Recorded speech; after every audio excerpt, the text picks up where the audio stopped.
Здравствуйте!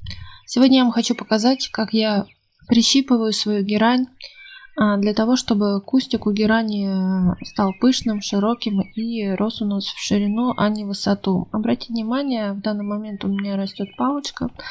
Там есть один боковой побег, но он совсем один.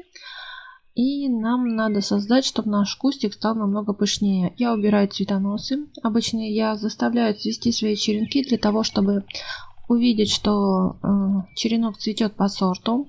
Вам рекомендую делать то же самое, если вы продаете свои черенки, потому что иногда они спортят, иногда они цветут не по сорту, иногда они вообще выдают не весь что. Поэтому проверяем. Я оставляю всегда 5 или 10 сантиметров от земли, для того, чтобы мой черенок начал расти в ширину.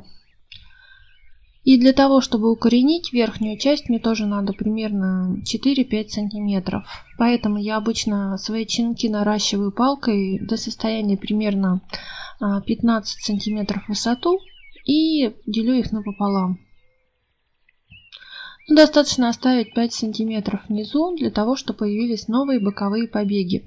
То есть из пазухи листа появится новый боковой побег. Обязательно оставляем листики, 2-3 яруса оставляем, для того, чтобы достаточное количество боковых побегов у нас появилось.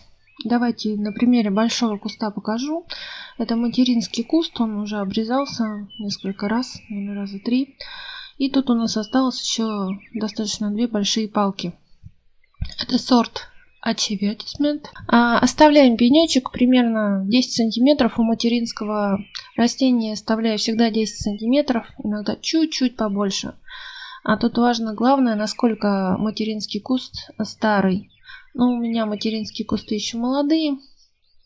Поэтому я оставляю примерно 10 сантиметров, чтобы у меня появились боковые побеги. В конце видео я покажу, как мой материнский куст после обрезки разросся. Обязательно посмотрите, как он наращивает массу. Черенки, например, намного хуже наращивают массу после обрезки, поэтому не пугайтесь. А вот материнские кусты, они очень хорошо ветвятся потом.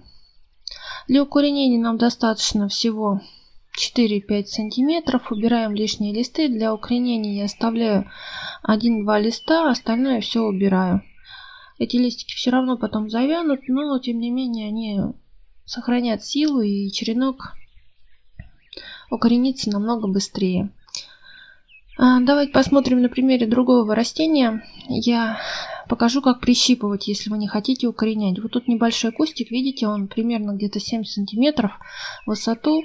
Его можно просто прищипнуть макушечку. Вот верхнюю часть, буквально 2 последние листика мы уберем и срезаем. Вот так вот оставляем, где мой палец был.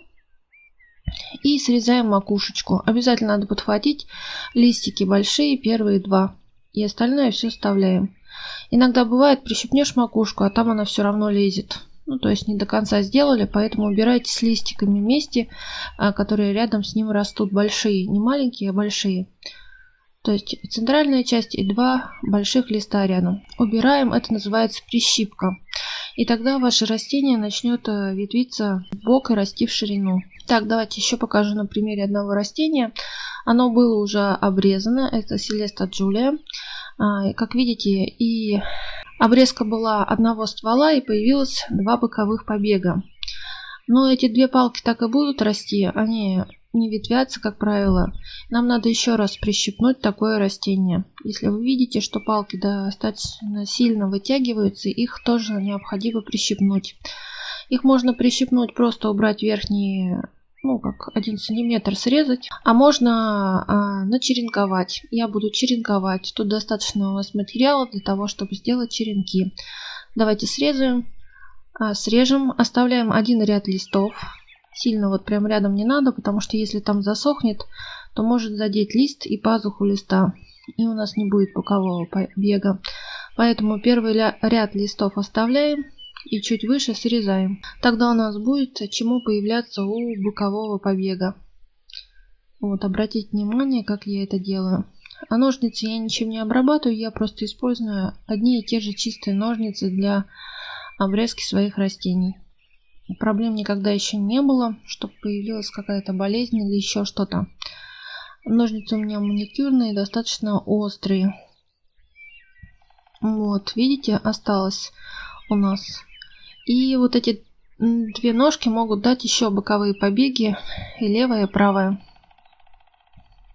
А эти череночки мы обязательно укореним. Давайте еще у нас тут осталась одна палочка у материнского растения. И срежем, оставим небольшой пенек у этого зеленого растения и тоже срежем между узлами, между узлиями. И получится у нас... Давайте я вам сейчас покажу, как оно выглядит спустя 2 недели. Вот этот же материнский куст. Посмотрите, как он оброс, как много боковых побегов у него появилось буквально со всех щелей. Даже там, где, казалось бы, они вообще вылезти не могли. Но, тем не менее, это растение хорошо обрастает. Хочу обратить внимание, что это материнский куст, и он достаточно хорошо обрастает. Это его 3-я обрезка была, и он хорошо дает новые побеги. Это у меня череночки, которые я уже укореняла. Я укореняла около 100 штук в январе. И вот, видно, что появились уже новые корни. Какие-то дали через 4 дня, какие-то через 7 дней, а какие-то через 2 недели. Через несколько дней я покажу вам, как ускорить процесс укоренения черенков, для того, чтобы зимой они лучше укоренялись, использовать несколько средств. Если вам понравилось видео, поставьте лайк, подписывайтесь на мой канал. Всем пока-пока. Всегда с вами Елена.